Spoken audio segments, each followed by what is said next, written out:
Bon, j'ai un souvenir très très intense d'une soirée où donc on était sur le Zodiac. C'était une session très très intense parce qu'en fait il y avait des dizaines de baleines à bosse et il y avait, je ne sais pas, 50, 100, plus de 100 orques. Enfin, elles auraient pu en un coup de queue retourner notre bateau. Et c'est vrai qu'aucun de nous n'avait vraiment très envie de se retrouver au milieu de ce bouillon de culture avec toutes les orques et compagnie dans une eau à 4 degrés. Les recherches sur les mammifères marins s'intéressent à l'impact de stress multiples, que ce soit la pollution chimique, les activités maritimes, les changements climatiques, la réduction des habitats.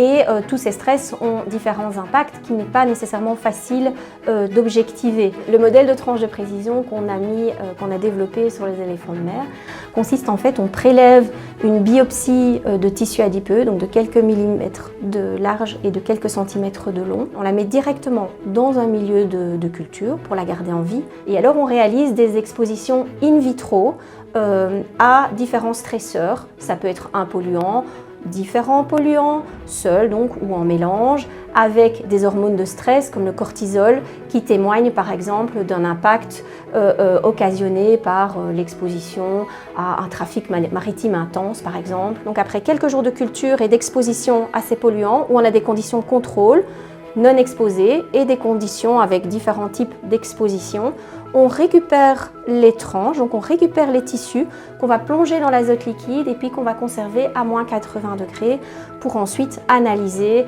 vraiment la biologie du tissu. On a vu que tout ça, ça affectait l'expression de plusieurs centaines de gènes.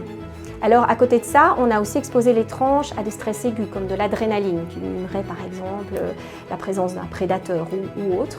Mais quand on met les stresseurs ensemble, donc on a un cocktail de stresseurs, là on voit que c'est plusieurs milliers de gènes qui sont affectés par l'effet cocktail.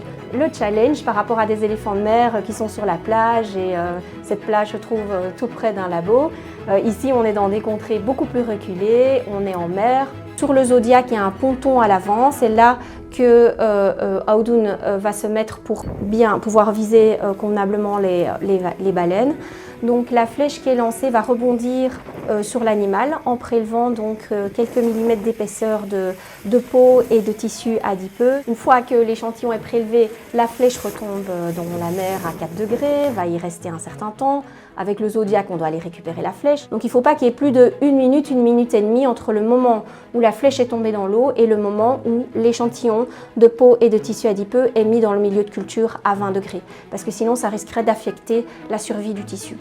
Ensuite, il faut ramener le tissu au laboratoire. Là, on est en mer, donc il y a plusieurs possibilités.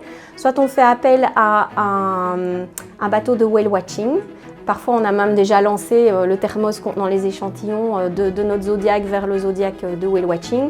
Et il est confié à un touriste qui va le ramener jusqu'à Tromsø.